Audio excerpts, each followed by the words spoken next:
Good morning, good evening, good afternoon, wherever you are listening to this podcast. Welcome back to another glass of wine, our fantastic podcast that we are running today.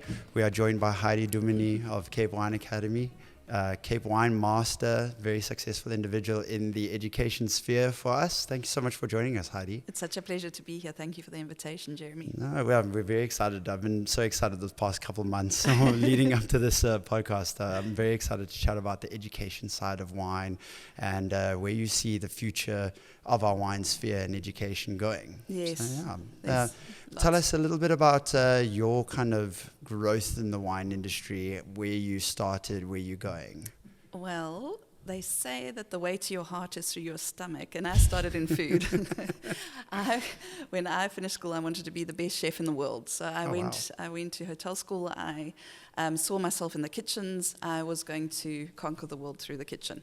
And I come from a German family, so I had very little access to wine before then. I knew a lot about beer, but not much about wine.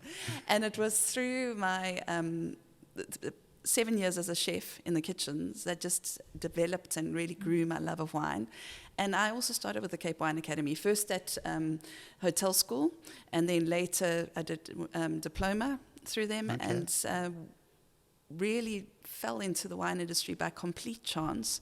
One day when I was cooking for a group of corporate, I used to work for FedEx, and I was cooking for a group of corporate guys, and the pots fell through the counter, and I thought, I've had enough of this, I really want to join I went out of the kitchen, and I started as a couture girl at DGB. Oh, wow. What a journey. But very, very quickly, they picked up my love of wine as well as love of writing. So I progressed through them as wine public relations officer through to global communications manager, did a lot of wine writing, wine tasting, teaching, and I stayed with the Cape Wine Academy through that, is that I've lectured for them for the better half of 20 years. So Cape Wine Academy has always been almost, very dear to my heart, because it really is the place where a lot of people fall in love with wine, and particularly South African wine. And from there, I've had many travels through marketing jobs. I worked for Moet Hennessy as a trade marketing manager, and I was brand manager for Veuve Clicquot and Krug. Wow. And so you can tell that bubbles on my passion. Yeah, for sure. Until I realized that champagne is all grown up and can look after itself. It's Cap Classique that's Cap Classique, that's the new journey. That's the new, and it's at such an exciting part of its trajectory. So it's a lovely thing to get involved with, as well as then going on to a distributor, Meridian Wine Merchants, where I was marketing manager. And this was the third time that I was asked to please try and join the Cape Wine Academy. So it was July 2020, in the very, very deep, darkest depression of lockdown, that I was tasked to bring the Cape Wine Academy back to life. Wow. Because all of us were under threat, right? Yeah, I mean, for it was a really surreal time. And, the biggest challenge was to give the Cape Wine Academy real contemporary relevance and resonance with not only the industry, students, but also with wine lovers and consumers. Holy cow, I did not realize that I was speaking to someone so experienced in the wine industry. That's brilliant. And your start as well from food. That's absolutely amazing. Wow. Yeah. So little touch point on myself. My parents run a chef school back at home in KZN where I'm from. So the culinary arts is a huge respect that it's an amazing industry to be a part of. But I can see why you jumped and ran at wine. It's there's such synergy. I believe that my sense of smell was trained through cooking, because you can cook with smell. The only thing you can't do is salt. So I think that first of all, my love and also my ability to taste really started with cooking first. Okay, isn't it so amazing how different experiences in your life prepare you for other things? Exactly, and also you're led where you're meant to go.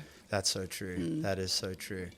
Yeah, I've got a bit of a curveball for you here. I see this. Normally, we let our guests know which wines we're going to be drinking for the podcast. But today I thought, as someone with a palate like yours and someone ingrained in the wine industry and education, it would be brilliant for our listeners to maybe be able to go through your step-by-step approach to a blind tasting. So unfortunately, I did have to hide the wine from you. I would expect nothing less from a glass of wine. Oh yeah, yeah. Thank you. But yeah, talk us through how you would go about doing a blind tasting. Yeah, how would you teach someone to kind of get started and then work up to somewhat of a more professional expert level? Well, the thing about wine tasting and appreciation is it takes a lot of practice. So you have to... Your homework is to drink more wine, is what I'm hearing. Yes, exactly. But the other thing is that every single glass of wine you pick up is like a relationship that you're having, because you're connecting with your own senses. So you need to get to know your mouth, your tongue, your sense of smell, and even, the colors really intimately, and get to know yourself. Because lots of, your nose has its own memory bank, is that I might say that this reminds me of my Aunt Margaret's flat, and it would mean nothing to you. But, it's so you build up a personal collection of smells that you then associate with things around you in the world. And your sense of taste is really, really affected by your sense of smell as well. I mean, we know this. A lot of people lost their senses during COVID, and how profound that is, because it really puts a barrier between you and the world. Disconnected. They are senses that we take for granted, and we do it instinctively. That's what's so wonderful, is that you don't have to be a snob, and you don't have to learn this thing. Your instincts and your senses will tell you exactly what you need to do and when you need to do it. And it's all really led by pleasure. Or pain. So if you taste something and it's horrible, you're going to want to spit it out and run a mile from it. But if it's really beautiful, you'll be reaching for it again and again. So if I'm looking at this, first of all, you're serving it in a beautiful glass. So is it a Riedel? So yes, completely Riedel. Yes. We've worked with them for the past couple of years now. It's such a beautiful glassware to use. It really is, and that's also become so important. Stemware has such an influence on your sensory appreciation and of any wine. And a lot of it has to do with sight. I mean, I'm falling in love with this on sight, as well as where it delivers it in your mouth. So I'm looking at this and I'm thinking, this looks very attractive to me. Right. Lots of charisma and appeal. Yeah. And the first thing I would do is look at the color, because the color will give you so much evidence or clues. You know that thing where they say that you should taste like a detective and then argue like an attorney. That's what we do when we teach people blind tasting for exams. So first you gather all of the sensory evidence and clues that the wine is speaking to you with, and then you use those to interpret them into what it might be. And a lot of it is deductive reasoning. I mean, you could say this could be any red wine in the world, right? For sure. And now what we're going to do is just narrow. It's down a funnel of a chain of thought, which is what we teach, to be able to make some sort of conclusion about the wine. Brilliant. I love how you call it a funnel. So you start with a big wide assumption and you work your way in. Brilliant. Yes. Okay. So we can tell that this is red. Yeah, straight off the bat. And if I'm looking at the color, it's not quite opaque. It's sort of a medium depth with the gradation towards the meniscus, which sounds very grand, right? All it means is how the color changes from the middle to the edge. Okay. So the ruby brightness of this and the vibrancy is telling me it's quite youthful, it's not too old, with a little bit of settled. It looks as though it's very settled in itself, but it hasn't started to show its tertiary flavors yet. All right. Sure. And then, just off look. Yep. That's brilliant. And it also starts to make me think of different grape varieties, because you know that the smaller the berry, the thicker the skins in varieties like Cabernet Sauvignon and Shiraz, right, is the more extraction you're going to get. Yes. Okay. Because a lot of people don't stop to think that if you squish a red grape, the juice is always clear, and we know it needs to stay in contact with the skins. There's only 2 grapes that actually have red juice. So I'm thinking that this must be a larger berry with a thinner skin because of the color, the vibrancy of the color, and it's not so opaque. Unless it's a winemaking tactic, so I'm not ruling that out. Yeah, for sure. Deductive reasoning. Exactly. Step by step. I'm loving it. And then on the nose, this is where it gets really hard, because your sense of smell is the hardest one to put into words, and it takes practice. And with the red wine, I always start with berries. If it's dark berries, or it's red berries, if it's juicy, fleshy kind of fruit, or whether it's very kind of concentrated, pristine. And here it's all sorts of beautiful red crunchy fruits. It's cranberries, black cherries, red cherries, blueberries, all those lovely kinds of fruits, right? For sure. And then beyond that, so that's what the grape is telling us. That's what the grape is connecting with us on. And then beneath that is all it's the bouquet of the wine, which is from the winemaking process. So you can definitely sense a little bit of spice that's coming through that would have come from the winemaking process. Yes. And it's really, really alluring. So now I want to take a sip.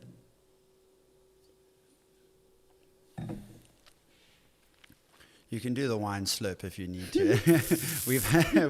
we've had our Mark Leroy, our winemaker, on here do a big wine slurp as well. So you wouldn't be the first. Well, what I'm very delighted about is I'm not spitting today. Oh, brilliant. We don't spit on one more glass. So judging by when you taste wine, your entire tongue, your cheeks, everything has tasting capacity. So you know that little tongue diagram that everyone teaches you, that you taste sweetness on the tip and you taste sourness down the sides, bitter at the back and salt down the middle. It's very, very loosely true.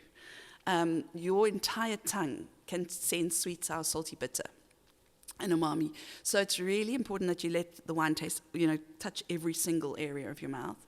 And then once you've swallowed or spat, depending on what you're doing. It's really important that you don't stop thinking, because you know that we do this totally thoughtlessly all the time. You take a swig, you swallow it, and your brain is processing so many things at the rate of knots, especially if you introduce food. So when we taste in this sort of active sensory assessment of a wine, you're wanting to really think this wine through to the very end. So you put your tongue against the top of your mouth and suck like you're sucking a sweet. It gives you intensity. How's my mouth feeling? Is it watering a lot, or is it very dried out? Okay. Once I've swallowed, is there any bitterness? What is the texture of the wine? What is the temperature of the wine? All of these things are acting together to... It's a lot to think about. Lot to think about. So this has got very gentle tannins. It's so beautifully smooth and succulent and very crunchy kind of fruit in it. So it's vibrant, it's fresh, it's gorgeous. And I would be heading into a very young, youthful Pinot route, except that I think it's got too much, it's like almost pastel fruit for me. Okay. So I'm thinking it could be a Grenache or a Cinsault, but I'm not sure. Heidi, you are brilliant. That was incredibly educational. I must admit, that was you broke down such a complicated topic, and I feel there's a roadmap to it, And like you said, your experience and learning and tasting everything is what's gonna set you apart when it comes to this sphere. It's a thought process. Yeah. You want to know? You want to learn? Yeah. See what it is? Was I completely wrong? No. You actually were very surprisingly correct. Grenache, 2020 vintage. So that's brilliant. I am incredibly impressed. I dumped you on the spot there, but thank you for that. That was amazing. Cheers! Yay! Congratulations. That was cool. Yeah, and I do love Grenache. Oh, yeah, I do love a Grenache as well. I think it's something that's so unique, and you're not seeing too much of it. It is slowly picking up in popularity around Stellenbosch. And also, we've got the climate for it. Definitely, yeah. I mean, when I first started learning about wine and Grenache in general, I found it's a drought-resistant grape. It actually likes to be dry. So in the drought, this thing outperformed most of the other varietals on Waterford's vineyard, I'm sure, throughout Stellenbosch.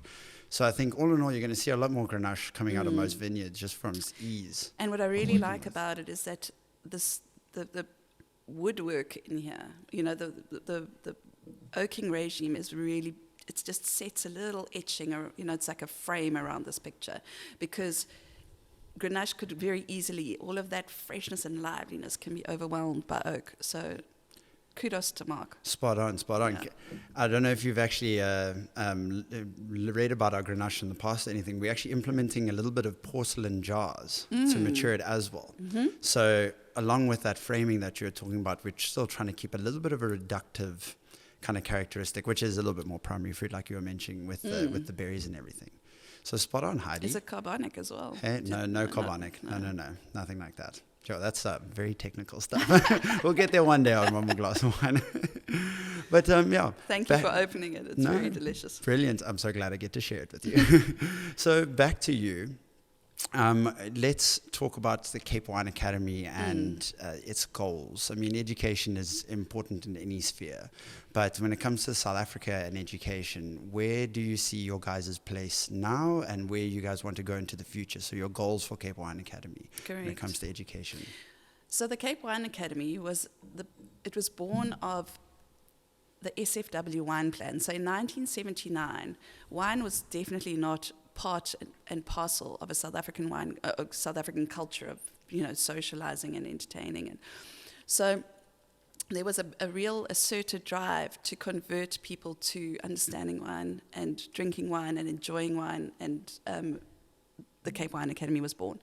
And to be honest, our goal still is exactly the same. We want to build an inclusive wine culture and a growth in wine consumption and appreciation and responsible appreciation. So it is very, very exciting that we now have our own home in Stellenbosch. We're totally neutral now. We're not connected to any one distributor or supplier or producer, and we're free to really drive the South African wine narrative and keep it alive through training and teaching, but also just through experiencing. So it was July 2020, in the depths of lockdown, that I took over the Cape Wine Academy. No wine to be sold. No wine to be sold, but education to be had. And actually there was some really amazing fairy dust moments in that time, because what happened is that anyone in hospitality had time on their hands. So I remember July 2021 when we were told that we had to go into another 3-week alcohol ban. Oh, I do remember this. Yes, and everybody, at work, as well as I have a husband who's in the restaurant industry. I mean, it was just a final blow. We were so, rudderless through that time and scared because, the earning capacity and all sorts of things were just not there. Yeah. So we were at a Monday morning team meeting and we were all kind of like, oh no, here we go again. And I said, you know what, just imagine all those people in restaurants and hotels, how many there must be and how depressed they must be. So let's give them something to do. Let's just open our South African wine course online to anyone who's in the wine industry or hospitality industry. And we had 2,000 people register in 2 weeks. Holy, wow. Which told That's me amazing. something. It is amazing, because what it told me was that people really have an appetite to learn about wine, but they don't have the time and they don't have the money, because if you work in hospitality, you'll know that those are two things that you're very poor in, is time and money. So we ran with that, and I'm really excited to be the driving, or really try and support people through bursaries and things that want to learn about wine. Our byline or our tagline is everyone is welcome. Just with one proviso, you've got to be 18. But everyone is really welcome. It doesn't matter how much you know or don't know about wine. It doesn't matter if you work in wine or you don't work in wine. If you vaguely have an itch of curiosity about wine, I'm saying come and I'll teach you. If you've got no money, come and we'll find the bursaries, because we are non-profit. But the more people we teach about wine and the more they appreciate wine, the more our narrative will be kept going. For sure. As well as, the story of South African wine is so unique. Our wines are outstanding. We're the second biggest agricultural contributor to the economy. There is so much to love about wine, and it is contagious. Oh, yeah. If you're bitten by the bug, you're bitten for life. You're bitten for life. But the good news is as well, you can dip in and out at your own woman fancy, right? Oh, for sure. So if you're just interested to have a decent dinner party conversation or be able to order a wine with some sort of authority on a wine list, it's, you might just want to do the South African wine course. But then, as you go up the levels, the more curious you get. So South African bites. Exactly. So South African wine course is where you start. You'd move your way through to certificate wine course, which is like the primary school, and then you go to diploma, which is like high school. And if you really want to continue, then you go into the geeky stuff, which is Cape Wine Masters, which is like that's quite intense. It's a huge challenge. Is it? Is that similar to the blind tasting side of things now that you just spoke about? Oh no, you start blind tasting from certificate level. Oh, that's amazing. We teach you from certificate level, yes. Sure. No, Cape Wine Master is like the ultimate in South African wine appreciation qualifications. And there's been 275 people who've registered and only 111 are Cape Wine So it's Masters. really tough as well. It's very brilliant. tough. Yeah. Brilliant. It's a challenge, but it's so worth it. Oh, like you say, if the bug bites you and you really want to get to that point, that empowering of yourself with information is just, it's a tool for everything. And the first Cape Wine Masters were people like Dame P. Bailey and Dave Hughes and Phyllis. So this is the absolute legacy of the industry. And I completely see every student that walks through that door as tomorrow's legends. So it's really important that, we make it something that's so immersive, so engaging, so relevant, and something that, people can really relate to as they move their way through the wine education journey. Wow. That's amazing. Heidi, I applaud you. That is incredible. And being a part of an education sphere, especially in South Africa, is incredibly important, whether it be schooling, wine education, hospitality education. It's all empowering people with knowledge and information. And you know that people that work in restaurants and in tasting rooms, they don't know how powerful they are. They really, really are ambassadors for South African wine. And reading people is so important. So not only do you need to know about a little bit about your wine. Wine is so scary, and there's so much to learn about it. But you know what, is that if you're a waiter in a restaurant, if you do work at a tasting room, you might not know everything about wine, because I don't know everything about wine. The more I know I have to learn. But the thing is, you can know more about your wines than anyone else. So it's really amazing when you see how wine opens doors for people. It certainly did in my career. It led me into a career in wine, where I thought I would be in the kitchen. But it also, you can work anywhere in the world with some wine knowledge. But the one thing that I would say is that almost every single wine professional in the Cape Wine industry has been through the Cape Wine Academy at some turn. But we have a great alliance with the other wine educators in the industry, with the Wine and Spirit Education Trust, which is the International Wine Centre with Kathy Marston, and then the South African Sommeliers Association with Spencer and Jean Vincent through the SOMS Academy, because there's so many different things you can do with wine education. You can land up in it obviously gives you a real edge if you are in the service and hospitality industry.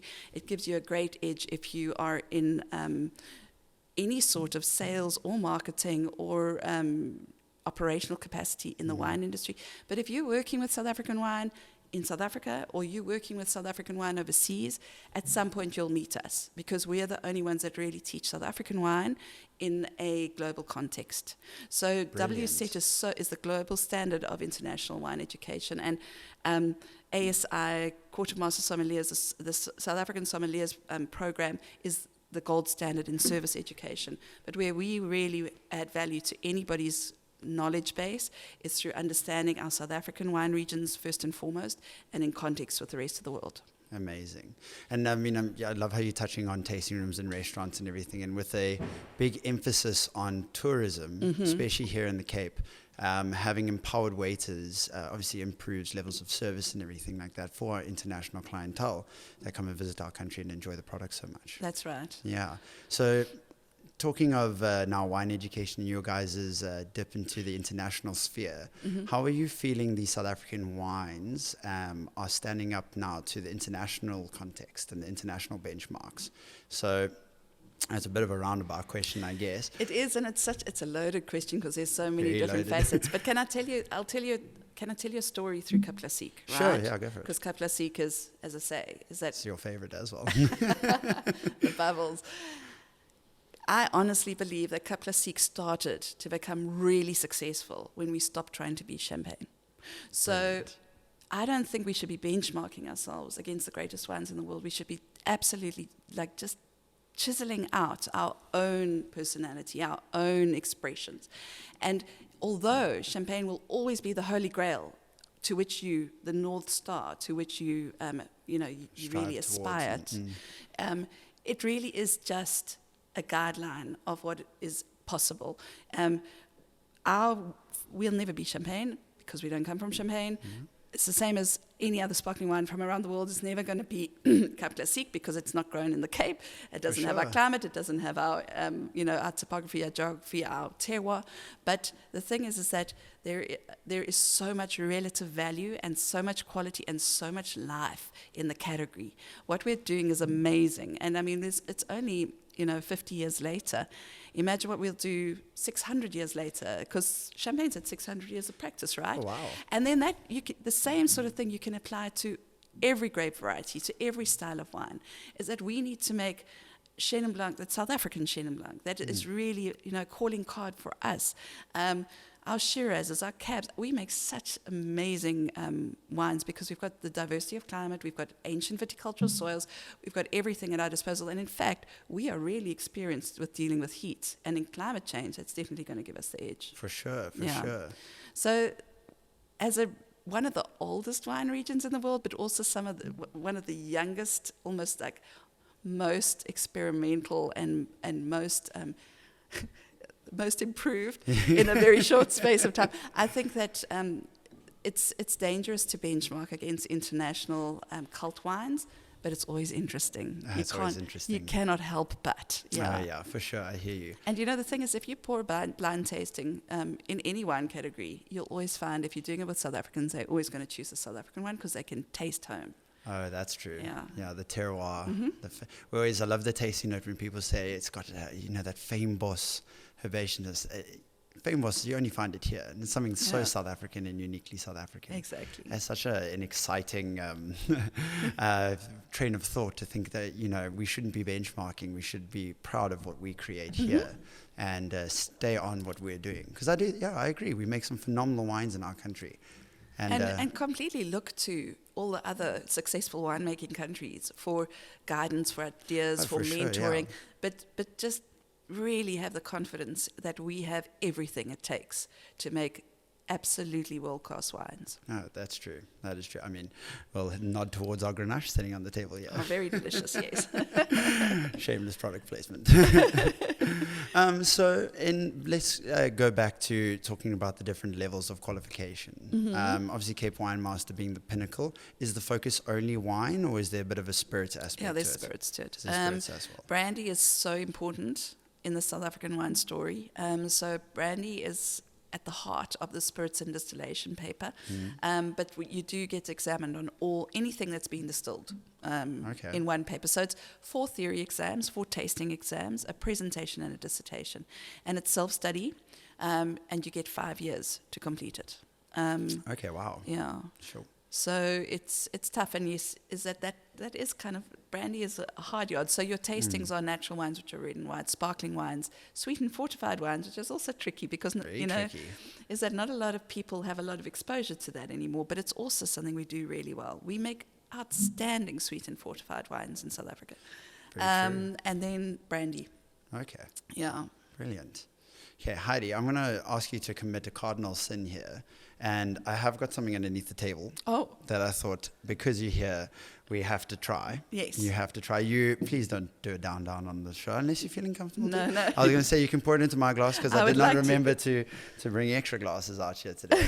But I figured I couldn't have a Cape Wine Master here on the show and not have you taste the gem. Yeah. Yes, I believe that this has got so many pieces to this puzzle. Oh, yes, yeah. Have you tried the gem before? Oh, definitely. It's one of, yes. I mean, it is called for a reason. Yeah, for sure. An 8 varietal red blend, I think that is in itself is already quite an amazing task for our winemakers to get right and to actually nail. So backbone is Cabernet Sauvignon. We've got a big Shiraz component to it. I think we're tasting the 2014 vintage. Yes, yeah. So vintages are something that vary quite a bit here in South Africa. We have got some really warm vintages. We've also got some cooler vintages, and that brings in a lot of variation into our wines. How do you see the skill of the winemakers in our country to be able to work with those variations in warm vintages and everything, and how that makes our wine so unique? Well, we've got to start with the viticulturists. That's also very true. No, you know what is that? Mother Nature will dish you up the unexpected. So you really have to have a very solid knowledge of what you're dealing with in your fruit. Unless you're just making, happy-go-lucky wine, then you don't have to worry at all. Then you're just expressing a grape, not a sense of place. For sure. But anyone who aspires to greatness, wine is based around, the art of wine is based around expressing place and terroir, which is all the circumstances that man can't control. So I've heard Paul Pontelier from Chateau Margaux. I was once very lucky to be in a tasting of his at the Michael Fridgen Wine Experience many years ago, and I remember him describing himself as a midwife of Mother Nature. I was like going, wow, that's like oh, that's a good laugh. But it is something that you don't want to mess with too much. And then when you're making a blend, that's a winemaker's art. That's where winemaking really comes into its own.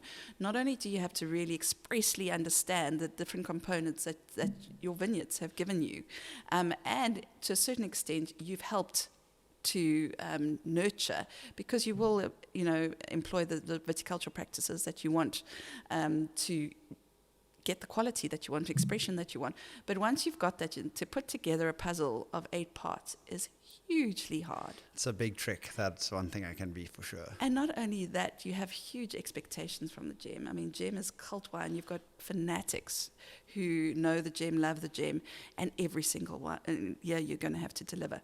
The good news is, in the Cape, we are not as radically affected by vintage variation. We've got some sort of consistency. I mean, I don't think there's any farm that's ever had a vintage where they haven't been able to actually produce a wine. For sure. Declassify a wine, yes, but not. You haven't been left with no harvest, which happens. It's an incredible gift, actually. Wow. It really is. Yeah. In a place like Champagne, is that there's years that they don't even get, or Burgundy. Look at what happened in Burgundy a couple of years ago. So it's a matter of the subtle nuances in vintage and conditions are definitely expressed through the wine, and then adding the extra complexity of blending those together is quite a master feat in a wine such as Gem. And that is why it's worth every single cent and probably more. Thank you so much. That's a wonderful compliment coming from you. But Heidi, thank you so much for joining us on the podcast. It's such a pleasure. This is a big treat. And you're very welcome. Cheers. Thank you for joining us and for sharing a lot of your insights. You're such a superstar. You're not a bad wine, eh? No, cheers. Thank you, Jeremy. No, thank you for joining us.